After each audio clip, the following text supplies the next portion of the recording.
once again, Football in Focus from Shane's Rib Shack for a Thursday. Back full steam ahead. Looking forward to a good show tonight. Got some good people coming in. Got Coach Randy Norris from High Point Andrews with us to start things out. He works with Andrews. He works with Page. Works with a number of teams. And both your football teams so far, Coach. You are the baseball coach at Andrews. Both your football teams, though, so far, struggling out of the gate a little bit this year. Surprisingly, Andrews, state champions last year, but 0-2 start. Lost two very close games. Lost that first game to Central by a point. That second game to Southwest in overtime. Kind of a slow start for the Red Raiders. Yeah, it was a slow start. They're young. I mean, they're very young. They'll get it back right. You know, the kids, they still working hard out there. I peek out there every night and then. They'll get it together. They lost a lot of key players. They lost Lamar Renard, the A&T, the quarterback. They lost Markel Cartwright, had a touchdown for A&T last Sunday, and the Aggies win. And they lost some key players. I tell you what, actually today, I was watching last year's team on the internet today, and I was just thinking about looking at those kids and looking at the kids that we have now. Those kids that we had last year was a special group, but they had to start somewhere early and, you know, young, just like the group that's there now. And you hope that they'll mature as time goes on. How about this kid? I'll just throw his name out because I heard he was headed that way. What about this kid, Antonio Moore? You heard about Antonio yet? Yeah, actually, I met Antonio Moore. He was a freshman when he came to Andrews, and he left and he went over to Southeast. Yeah, I saw him play last year at Southeast. He showed me a lot last year, man. Yeah, he got to be paged up last year. He's a good kid. I think he's battling a couple injuries right now. But I think he'll get it going soon. Seemed like, to me, this is kind of the old football analyst coming out of me a little bit, kind of analyzing him. It seemed like a kid, like if you get him healthy, get him well, you give him the ball, he can really break it loose for you. He can break out. I'm telling you, he can really show out, you might say, for you. That kid can run. You know, he's a track guy, too. You know, once everything gets rolling and he gets healthy, watch out. You know, you're always looking for a conference, you know, your conference schedule. But these games that they have right now, they're just as important as far as developing. I think these guys, they'll be all right. He'll be there then. Got a big one with Grimsley tomorrow night, too. Grimsley and High Point Andrews, both teams have got off to very good starts last year. Andrews did drop that first game to Central. It seems like that's happened a lot lately. But anyway, they dropped their first game, and Andrews came back around, beat Southwest 66-0 last year. And then Grimsley got off to a very good start. They beat their first game Ragsdale. Then they knocked off Southern Guilford, lost to both those teams this year. Both teams looking for the first win of the year as they meet tomorrow night. And that one's going to be at your place, right? Over Sylvia Stadium. The AJ Sylvia Stadium. Both of them, if I'm not mistaken, Grimsley's 0-2 and Andrews is 0-2. Both teams are young, you know, but I know Grimsley has a good quarterback and a good wide receiver. So, you know, we're loaded with skilled guys. We got good backs, you know, kind of struggling at the quarterback position. But, you know, once again, he's young, and once those kids start to believe in one another and not think about you instead of jail, they're going to be fine. What is the new quarterback for Andrews' name? David Willis. He's actually one of my baseball players. Okay, Willis. He's a good kid. You know, he's small. You know, he's been in the waiting. You know, it's just kind of a big step for him. But like I said before, it just comes with maturity. And as far as Page goes, it just seems like somebody the other day, kind of the analysis now, it's kind of a shame for Page. Got a very talented, just a great kid, one of the best kids I've ever met. Dominic Brittis, our senior quarterback, just hasn't got a lot of help around him right now. He needs some more guys to step up around him and kind of give him better targets, give him better guys to get the ball to. And it's tough. They got a tough. We'll say it again. They got a tough schedule. I tell you what, I feel him, and I'm up there with his dad. And you know, we was talking last week. If they can just give the kid some time to throw the ball, he's going to be all right. I mean, it seemed like every time he dropped back, he was on the run. I know. So a lot of times, you know, if you're looking at it with the interceptions, I don't really think it's his fault. But, you know, he's trying to get something going, and not that he's trying to do too much. It's just that he's on the run, he's trying to create something, and something just happens. It's not like he's back there throwing interceptions on purpose. He's doing all he can do with what he got to work with, and I think Coach Willis will get it right. Yeah, another thing I think he learned from last week, he got flushed out of the pocket that one time, kind of rolling you to his left or to the right, and just to toss that errant pass. He probably felt like, I don't want to get called for grounding, so I'll just throw it, and then Northern picked it off for a long return. But how do you think, I mean, this is all things considered the grand scheme of things, how do you think this is going to affect Dominic's college aspirations? Kind of a rough senior starting, hope he picks up for him, but that should not affect what the college coaches will think about him, should it? No, I really don't think so. I mean, I've been watching him now for the last 3 years, you know, and if you don't have enough time to throw the ball, you know, I mean, if you're a scout and you're looking at him, I mean, can you put blame on him? I mean, not knocking the line at and Page, they're doing all they can do. Once again, they're young group too. What about William Harden's a big kid, though, isn't he? Oh man, Will is a very big kid. It's like he's getting bigger and bigger every day. He's still a young man, but he's a big young man. He's a big young man. Again, he just started playing football. I know it. He's a wrestler, and he just started playing football, and he's developing too. But you take that team that won the state championship that year. I coached those, a lot of those kids, and they were actually the same boat as these kids are now. But once again, you got to get game time experience, and you got to get a little bit of maturity, and then once you start winning, it becomes contagious. Got to get a lot of reps in, a lot more reps. Yeah, Dominique last week, he threw interception from the kid, ran it back. If I'm not mistaken, I don't even think he was going to get tackled behind the line of scrimmage as far as loss. And like I said, he was trying to create something. Should have threw the ball, but that kid's a battler. He's going to do what he has to do to try to get his team sparked. And who says if he completed the pass, then we wouldn't even be talking about it right now. Exactly. And what about the difference? What about the difference between they were going up against Northern Guilford the second week, faced Davie County the first week, got off to a rough start against Davie County, had a huge offensive second half. What about the difference between the Davie County team they faced and the Northern Guilford team they faced? Was there that much difference between those two teams, you think? Davie County is very big. They got that big quarterback, if I'm not mistaken. Everybody wants that kid. And you look at them, they're both about the same size. And then the quarterback from Northern, he's pretty good.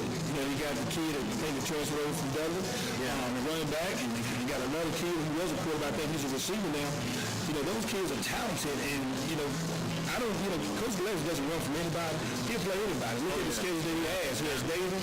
He got Butler coming in. You saw what Butler did in Mallard Creek. Yeah, beat him by a point, and now I think Butler's ranked maybe number 12 in the entire South. Absolutely. I think it was 12th or 9th. Somewhere up there, yeah. I didn't even expect that. And then, then he has East Forsyth coming in. Then you got High Point Central. It doesn't get any easier. Doesn't get any easier. East Forsyth is, man, those guys are up here. They're playing West this week. Talking about the Northern Guilford Northwest is going to be a big one. Southern Guilford Southeast will be big. That East Forsyth West Forsyth may be the best game in the area. It might be the best game in the area. I know you're picking that game. It's gonna be tough, High Point Central, boy, you know about those guys because, man, that's Jamel Mack might be one of the top players in the state. He can sure do it. He can do a lot of respect. It doesn't seem like he gets paid as much as he deserves, but he's not huge. I guess he's about 6 feet, right? Yeah, he's about 6 foot. I think he's probably about 175, 180. But my God, when you see him on the field, he's just like a blur. He can run it, he can throw it. What do you do? See a guy that played for them. I looked him up the other day. I was looking over some rosters of players. It was this kid, Jermaine Pratt. Now at NC State, defensive back. He left school early. Went down to state last January. He was playing safety, but then if I had this guy, he's 6'3", 230 safety. That is huge. I thought they had him at 6'4", 230.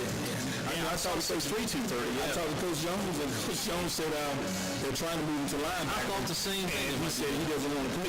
He wants to stay where he's at, but he's got so much muscle, and the kid can fly. I think I'm not mistaken, he said that he's still like a 4'4".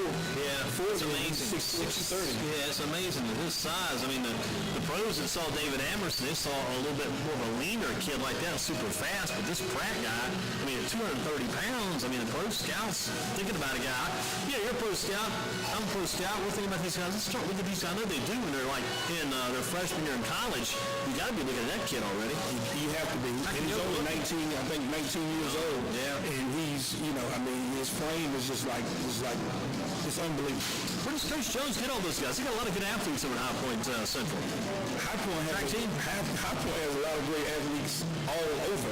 It's just a matter of which school they'll attend. Andrews, we don't, as far as football players, we don't lose many.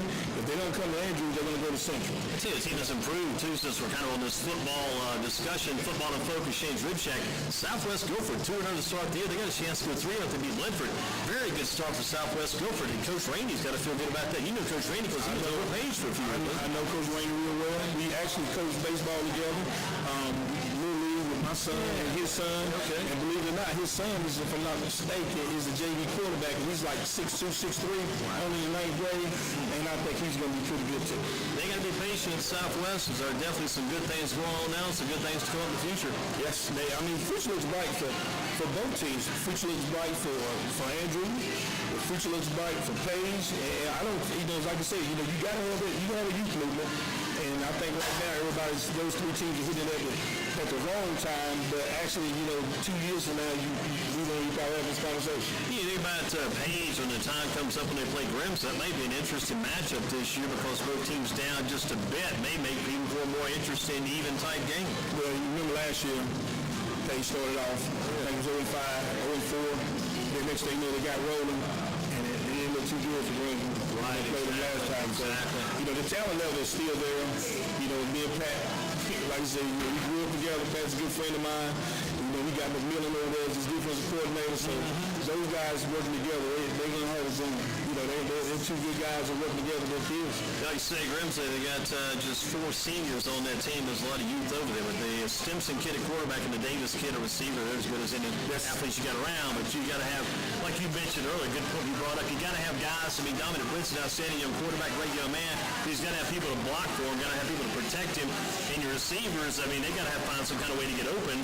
And the quarterback's got time to get on the ball. It all comes together in that thought process. It does. They jumped out on Ragsdale 14-0, and then Ragsdale quarterback gets hurt, and another guy comes in, and you were sitting there preparing all week for the pass, and next thing you know, you got a running quarterback. Kind of messes up the scheme of things and where you want to play defense.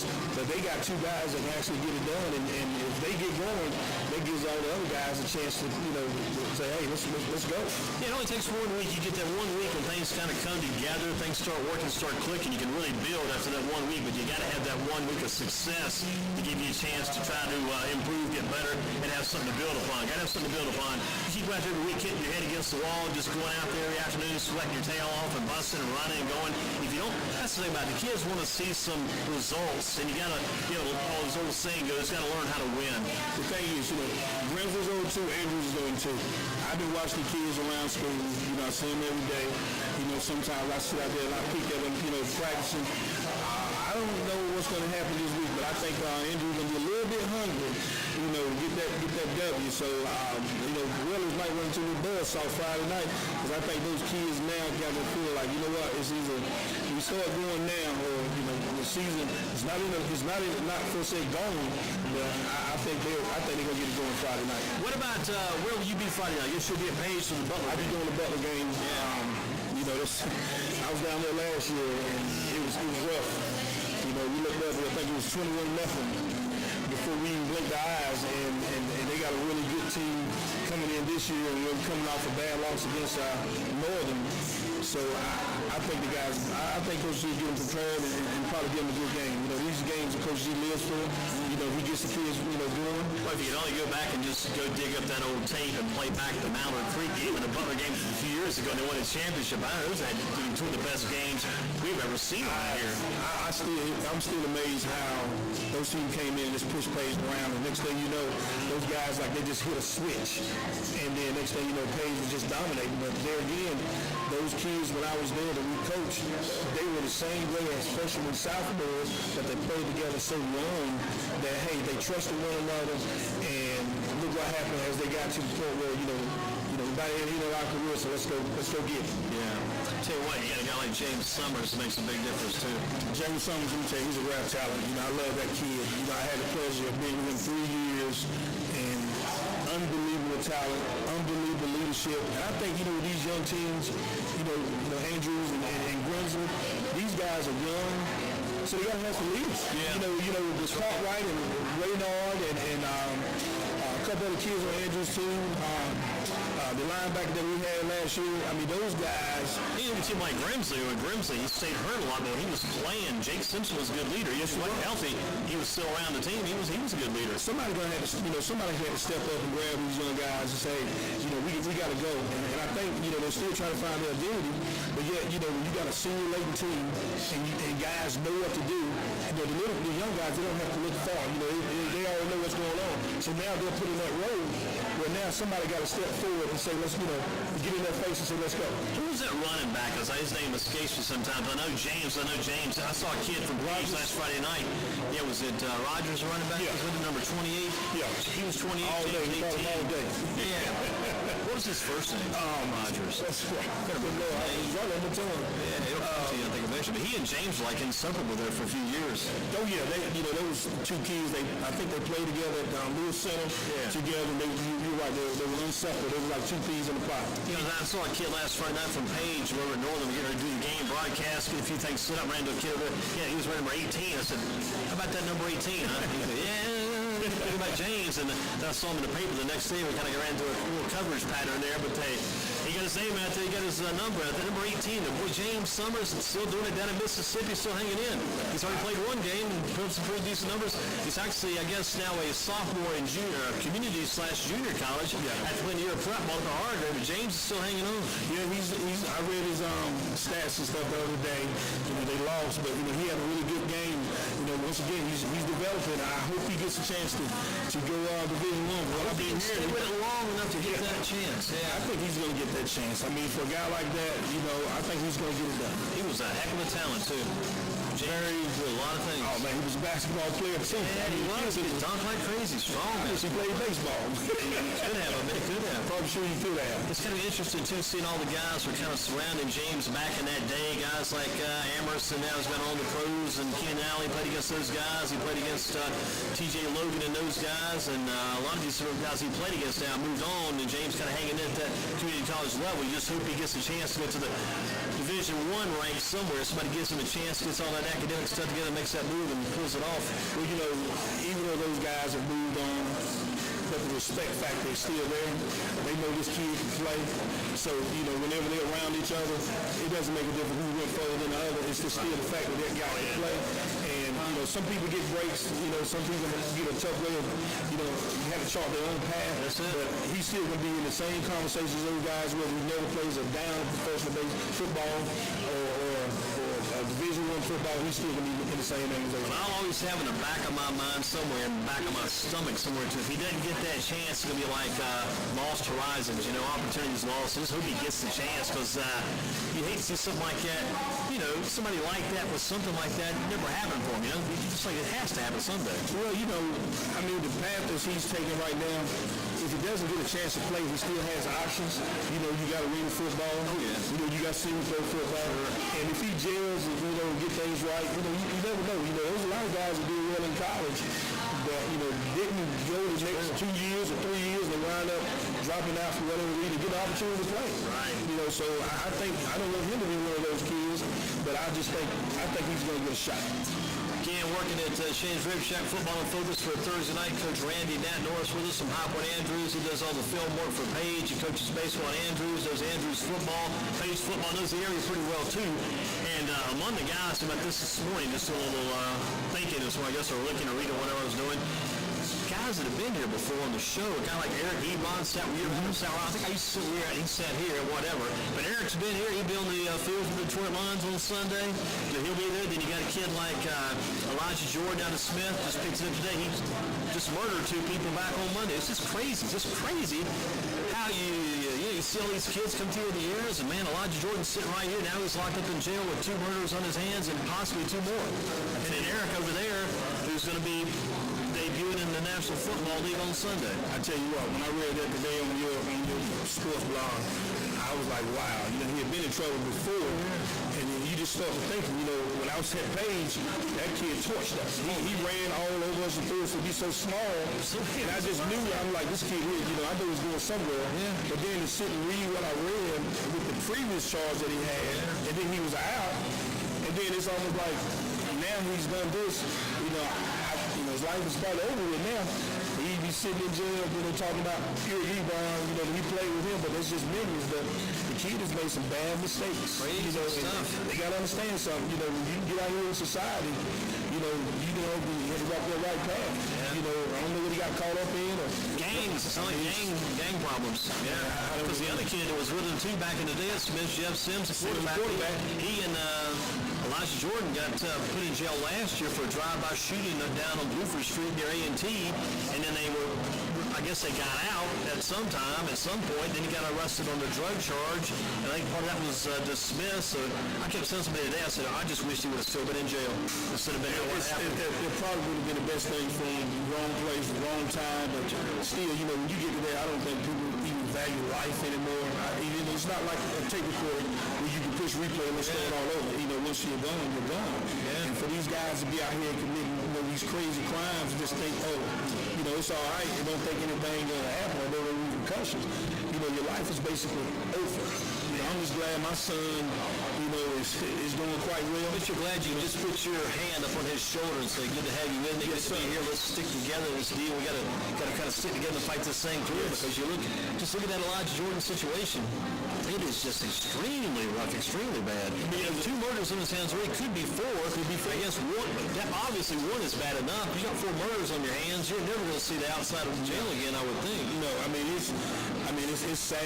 You know, as a coach, and you get all kids from all walks of life. Yeah. You know, from different makeups, from families' makeups, and you're coaching them. You never would think that these kids would go out and do such things. I mean, horrendous things that I mean, you just don't think of as their coach. And I can imagine how, you know, his coach down in Florida. I talked to him this morning. I called Coach Jordan this morning. He didn't know anything about it. Told him about it. I mean, I just did that because, man, I was just thinking about the 2010. You guys started the season 10-0. You guys were wearing people out. You had Eric Ebron. You had Jeff Sims. You had Elijah Jordan. Telling Coach Rewington about that. He said, I cannot believe it. I said, man, it's crazy. It's tough.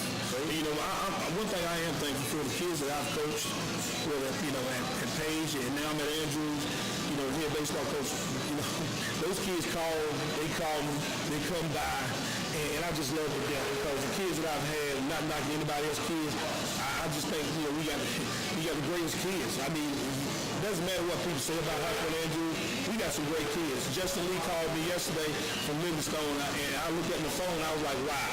You know, out of the blue, this kid calls me, and I almost was in tears because he was calling to say, hey, Coach, how you doing? Miss you, man. I'm here, doing good, and this my plan, and that makes you feel good when these kids can go off and they call you back. How about this, since we kind of get into the subject matter at hand here, talking about the baseball team at High Point Andrews a little bit now with Coach Randy and Norris. Here's the question I wrote down. I was thinking about this question. I could take this question. I could actually do something with this question. The question is, why are you doing this? Why do you do this baseball? Why do you coach these teams? Why are you involved in this sports and education thing? Why do you do this? I mean, I love it. As a high school kid, when I was in high school down in Farmville, North Carolina, Farm Central, I always said, you know, I wanted to coach high school baseball. I wanted to be a head coach. Of course, I wanted to be a head coach in my high school, but college had brought me up here, and professional baseball brought me back here to stay, and I've always wanted to be a coach, and you know, I didn't know the word existed a long time ago called mentoring kids, but that's basically what it is. I mean, I know how I was coming through high school. I know a coach grabbed me when I was headed down the wrong path, and you know, look at me now. I mean, I'm doing good things, and I enjoy working with kids to see their success and see them grow and become good young men in the community. I mean, just good, have a chance to, you know, have some options, go to college and do good things, and I mean, it's just kind of warm. I mean, I love doing it. I got a chance to coach my son from 7 years old up to now, and of course he's gone now to somewhere else, you know, to Delaware. But I just enjoy it. I mean, I was talking to my principal yesterday, Mr. Wiles, and I told him, I said in our new AD, I said, you know, I waited 25 years to get this job in Andrews, to be the head coach, be the head coach. So you had not been head baseball coach at Andrews. You waited 25 years. That's a hard, long road, man. I've seen a lot of coaches over the years, but I'm a little coach myself. That's a long, hard road to wait to be a head coach. When I was at High Point College, me and Coach Jones, we used to come over to Andrews all the time and watch. You know, the football games. I watched baseball games. Of course, you know, Jones, he started there at Andrews, then later on at the Central. And then when Coach Harden hired me over at Page, we played at Andrews, and I was standing beside him. I said, man, I would love to coach those guys. The following year, I was the head coach at Andrews. You know, we didn't beat nobody up, but I took a program that was probably, you know, deep down, and, you know, didn't know if they was going to come back up.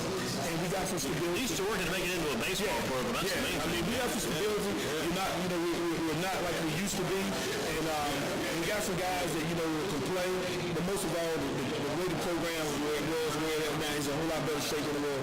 I'm not worried about wins or losses. I'm worried about developing these kids and keeping our program at a level where we can compete. And that's all we want to do. We get some kids in college, too. Yes. You know, some kids on the college. I like, you know, I thought I might have had a couple that didn't pan out, you know, but hey, that's the way it goes sometimes.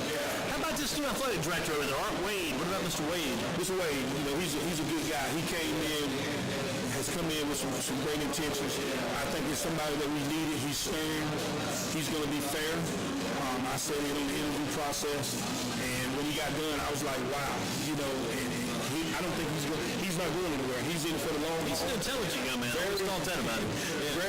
Very bright guy. I'm 48 years old, and soon to be 49 in October, and I think he's in his late 30s, maybe early 40s, but he's a very intelligent guy. He's come in and done some things that needed to be done, and he's going to do well for us. Yeah, and Coach Gerald, I guess, went back to Winston-Salem.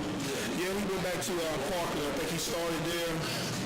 He always seems to be gravitating back. A lot of the coaches that have been at Winston over the years, maybe it's just my own little personal so-called intuition, but they always seem to, all those who are Winston for St. County coaches always seem to kind of gravitate back that direction. They do. They gravitate back. A lot of guys are connected over there together. They are. They're like they join at the hip. I didn't even know Coach Gerald had left. I was in Indiana with my son at Coach World Series, and I got a call from the hotel room that IAD was leaving, and I just couldn't believe it. And I called him that night about 11:42. Of course, he didn't answer the phone, but he called me back the next day, and we chatted. And it's not. I don't know if he has his own intentions. You can't. If that's what he wants to do, that's him. I ain't gonna see him badmouth him. You say you're in Parkland, I guess. Parkland.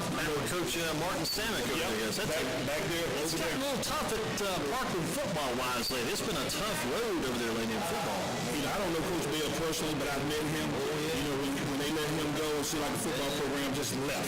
He was. You talk about that Big John. You always talk about Big John Daffin on the mind show. He was a big. Coach Bell. He was a big. I met him when I was at Page, and we played him. I think my very first year at Page, we played him there at their place, and I saw him. I was like, wow, that's a big guy. But they weren't bad then, because they had a kid to go to South Carolina, a deep nose guard to go to South Carolina. He was pretty good, and I thought, he's still gonna be all right. But then all of a sudden, it seemed like the kids started leaving when they did that over and over thing. Kids started going elsewhere. Yeah, the football schools kind of became East Forsyth, West Forsyth, and there's probably Carver maybe mixed in there too. And you got your football schools, you got your basketball schools, you got your baseball schools. It's crazy, where it goes in Winston-Salem. Kids can go wherever they want to go. And who's got the best baseball team, who's got the best football team, who has the best basketball team. So if you got some talent, as long as you can get a ride to the school, I guess you can go there. And it just hurts, Parkland's program. You see how Carver was, and they hired their new football coach, and hey, look what happened. There was a time when you had Coach Bell at Parkland and you had Coach Keith Wilkes over at Carver. Two strong programs. Yep. They used to go at it. You do some battles back in the day. What about the day right now? Let's get into the baseball scene a little bit deeper, because over at Andrews, it'll be a little bit different this year because your son Randy's going to Dudley, making that move. Yeah, he's made the move. Let's put it that way. He's made the move. I tell you what, he has just blossomed over the last year and a half. He's just on another level, and I hate that he left. Of course, father loves coaching his son, but it was a decision that he wanted to make. He felt like he wanted to make a change, and so he decided, and his mom and myself, we were going to support him. What he wants to do. I'm not going to force him to come back. He gave me 3 good years there at Andrews, and I'm pretty sure he's going to do all right at Dudley. What year is he this year done? He's a senior. This is a senior year? It's a senior year. Making the move to senior, that's kind of big. Yeah, it's kind of big. I don't even think we don't even have a senior on our team now. He would have been the only one. The rest of my kids are juniors and sophomores and incoming freshmen. But I do have a couple. Well, here's a wild question. Was there ever any thought about him maybe going like a Weston or a Westchester, get to not only a senior year, but maybe an extra year or two? Well, we actually thought about Hopwood Christian. Yeah, okay. Gotcha. Coach Gazelle. He didn't want to reclass. Yeah. He actually can graduate in December if he wants to. But he doesn't. Don't want to do that because you got baseball. Yeah, so he wants to stay, and he's a smart kid. He's an honest kid. So he wants to. He didn't want to reclass. He said, "Dad, once I'm done, I'm done." It's going to be Dudley for him, and it's going to be Dudley this spring, and they're going to have an outstanding team in addition of Randy Norris and what they've got coming back already. Dudley baseball, Larry Farrah could have one of the best teams he's had in a long time. I tell you what, if you get Corey Kimber back from out in Arizona West Coast, you really have something there. I tell you what, me and Larry, we talk all the time. We're good friends, and you used to play him all the time too. You guys always met each other. We still playing each other twice. Yeah. I met Larry in college when he was I think he was at Shaw, and we went at it when I was at Lewisburg, and but actually Randy wanted to go to Page. He wanted to go to Page instead of Dudley, but things just didn't work out. They didn't work out the way we wanted to work out. some there, some here, some there. So at that end, he said, Dad, I want to go to Dudley, and had convinced his mom. So he's there now. He's happy because he gets to play with all those kids during the summertime, and they just like one big family. And you're right, he's going to be pretty damn good. We play him, and I've told my son, I'm going to walk him. I ain't going to let him hit.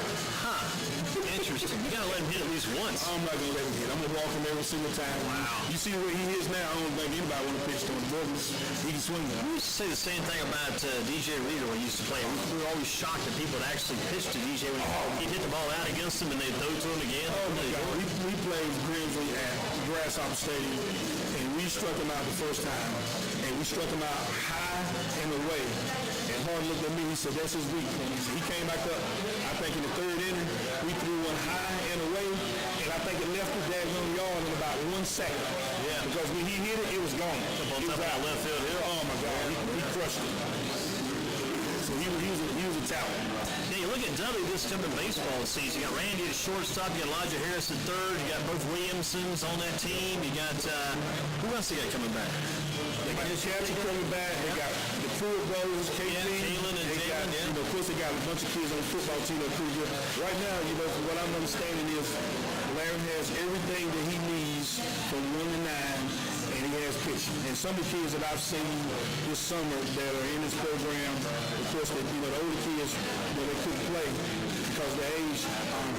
It's like Norris Road, 1 through 9. Who you can put you around? You can't walk anybody. He has speed. He got hitters. That's one thing he had last year. Pretty good hitters last year. Yeah, he got a catcher. He has 2 catchers, but the one that I like, I don't know his name.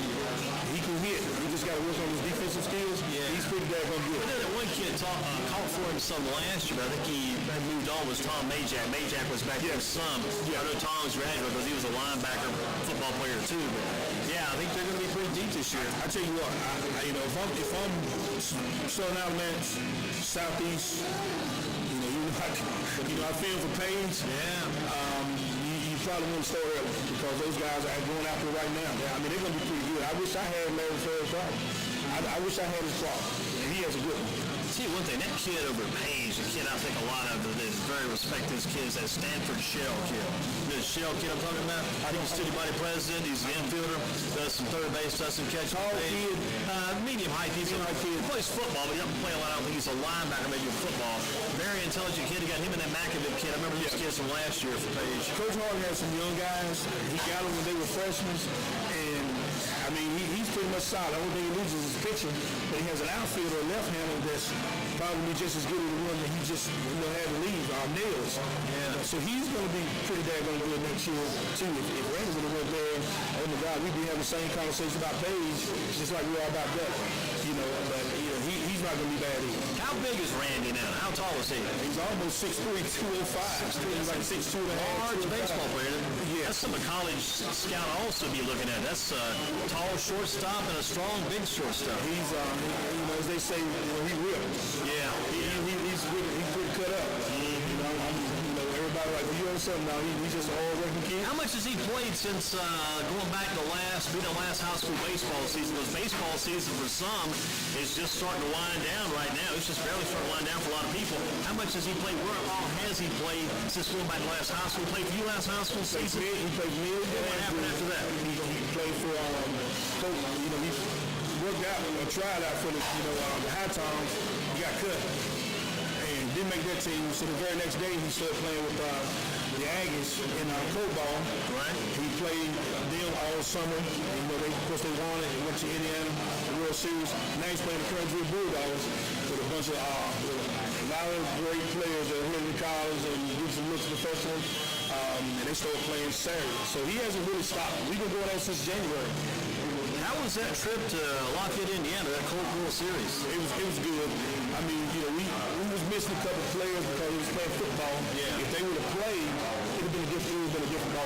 Who were some you might have been missing for that? Who some guys that weren't there that you could have loved to have? We missed Williamson.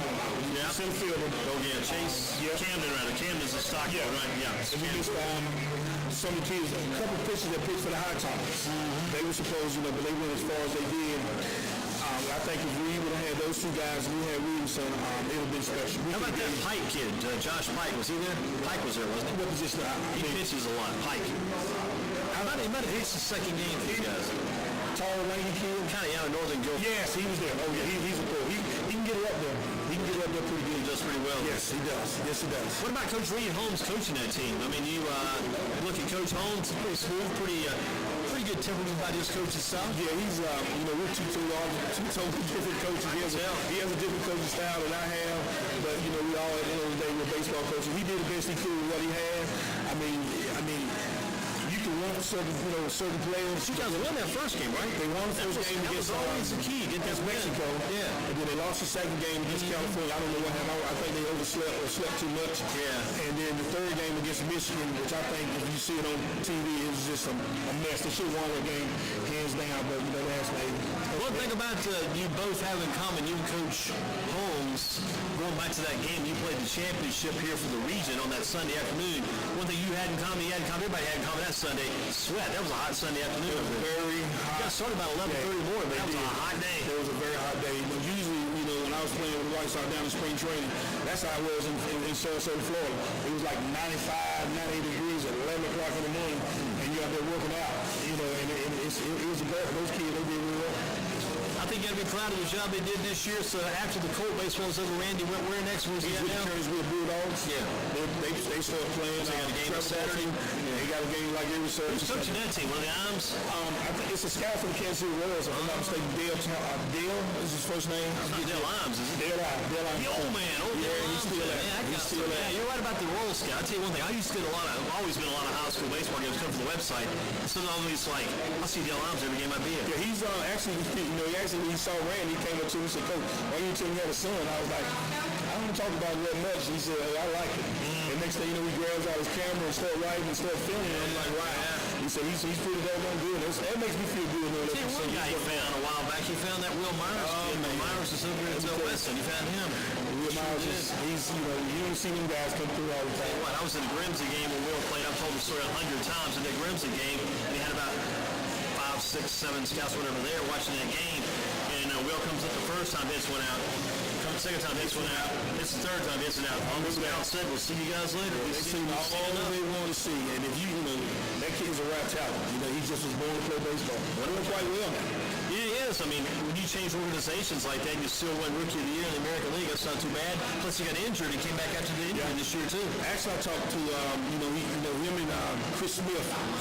They have, they partnered together in the back cage in High Point. And, Chris, I saw Chris yesterday and asked him about him. He said he's going real well. Actually, Will, before when he signed with Kansas City, Will used to come out to my field and work with my outfield. That's good. And my kids, they loved it. He'd come out, he'd throw, and he wasn't much of a talker. He didn't like talking, but he did some good things. I appreciate it. That's good. I've always thought a lot of that kid. He's a good guy. He's a good guy. Let's get Coach Norris a few questions. We'll get Randy and talk to him a little bit, too. Just a few of the standard Thursday night questions and begin to get things rolling with Coach Norris here. Going to Saturday. Got to play one of these teams on Saturday. Got the big Guilford College, Greensboro College football game. Super Bowl. Who did you play for? Greensboro or Guilford? I had to go with Guilford, more established. You play for Guilford, more established, okay. Who's going to win the game tonight between Green Bay and Seattle? Do you think Russell Wilson's going to have an MVP type year? I'm a real fan, so I'm going with Russell Wilson. Russell Wilson, man, there. Who wins on Sunday? The Carolina Panthers, Tampa Bay Buccaneers. What do you think about that one? I know people hate me for it. I don't like Carolina Panthers. I like Tampa Bay, and that's where I want to live. She's honest. Coach Norris is always honest. You think Cam Newton's going to finish Sunday's game, and you think he'll have an MVP type year? Put up big numbers. Tell you what, he's already hurt, and NFL stands for not for long. So if he gets beat up like he did before, I don't know if he's going to finish. That's good stuff. Good stuff there. So he may not finish. He will. You do think he'll start, though? I think he's going to start. Gotcha. Panthers more like 11-5 this year, or 5-11? 5-11, okay. Toughest baseball, football, whatever player you've ever faced, either on your team or maybe on an opposing team. Who's the toughest player you've ever faced? The toughest player I ever faced? Yeah. When I was with the White Sox, I had hit against Craig McMurphy, Texas Ranger closer. I think it's the first time I ever seen a 99-mile-an-hour fastball. Man, and I still ain't seen it yet. Wow. It was 3 and gone. You never did see it? Yeah. No. I mean, Frank was on deck. He looked at me and said, what is he throwing? Frank Thomas? Yeah, he was on there. You're out there the same game with Frank Thomas here. He looked pretty Good company. Yeah, he said, what was he throwing? I just looked at him, I said, really hard. Really hard, I haven't seen it yet. So you see Frank Thomas on TV these days, you can say, hey, I remember when. I tell my son about it all the time. Hey, he's a good friend. Yeah. We hung out every Seems like he would be a good guy. Maybe I'm wrong. Maybe I'm getting wrong read, but that's about read on him. He's a great guy. You know, we had a lot of good times and stuff, so. Looking ahead here, what about our Grasshoppers question tonight? If the Richmond Grasshoppers baseball team said they need you on Friday night, you had to leave your team over to Andrews, what position would you play in their playoff game on Friday? Where did the Grasshoppers put you? First base. First base? Is that kind of as a reserve type thing now, as opposed to where you would have played in your younger day? If I was like I was 20-some years ago, they put me in center field and leave me out. Wow. Put you right out there. Oh, yeah. That's good stuff. How about cheesecake or hot fudge sundae? Your choice of dessert on the new GreensportsSports.com dessert bar. What do you take? Believe it or not, I don't like cheesecake, but I eat hot fudge Sunday. Any day of the week, huh? Sunday, Monday, Tuesday? Yeah. Here's one for you. Your last ride, brand new 2015 Cadillac Escalade, or would you take $75,000 in cash? I'll take $75,000 in cash. That's not a bad idea, because I jotted this down today. The Escalade is $71,695. You took the $75,000, you came out a little bit ahead. It's a very good choice. I just did some research today. Last text you sent, who was it to? Last text you sent to your son, okay? And what was the most recent website you visited today? GreensportsSports.com. Always get hired for that one. Who do you think wins that Northern game on Friday? That's the key. Northern. Going Northern? Yep. What do you think's the key to Northern's success? Any idea? You saw them last Friday night. You can break this down. Stability. They got kids. I don't know where they be coming from, but they got some kids that all of a sudden you just look up. They might have been there 4 years, but for some reason they progress and they get out there. I mean, I know John Roscoe is a good coach, but it takes players to do what he's doing, and they're pretty good, and he's a pretty good coach. I tell you what, one thing I told a lady here earlier, she's a teacher over there, I think, and she's got some kids who go to school there. I said, one thing they don't do, they don't make a lot of mistakes. No, they didn't make a lot of mistakes against Page. They don't do a whole lot of hooping and hollering. They don't, they just go on the field, they just play. All about business. It's all about business with those guys. And, as a coach, that's what you preach. That's what your kids do. I think they respect him a lot, too, being an older guy like he is, having been there, done that, come through the ranks over the years, and kind of look at all these championships. I think that's why people gravitate toward Northern, too. They want to go get one of those championships. And Dundee's the same way sometimes. Yeah, Steve Davis, he doesn't play. I mean, if you look at his coaches respect him. I watched them all, I watched the whole thing the other night, and I'm like, he is respecting, and so does his assistant coaches. So, when you got that going on, everybody on the same page, you don't have any problem. I had respect for him, too, because I was in one of their practices this year. Coach Roscoe waiting to get a little interview time, get some information from him. He's out there doing a punt return drill. He jumps out there and punt return formation. He's catching the punts and starting to run them back. Believe it or not, good coaches do stuff like that. I might hit with my kids. I might try to go out and catch some balls. And probably still got a little bit of. Oh, yeah. We only got but so long, right. We want to let the kids know we can do it, too. You got to. Because I think they respect and take all that. Oh, yeah. Well, let's get Randy up, Coach. You always pass the test, man. Thank you, sir. Anytime we need Coach Randy Norris, that Norris will bring him in. That's a super job. We're going to get Randy Norris' son over next, and hopefully we'll be seeing our guys come in a few minutes with Mr. Harris and his guys.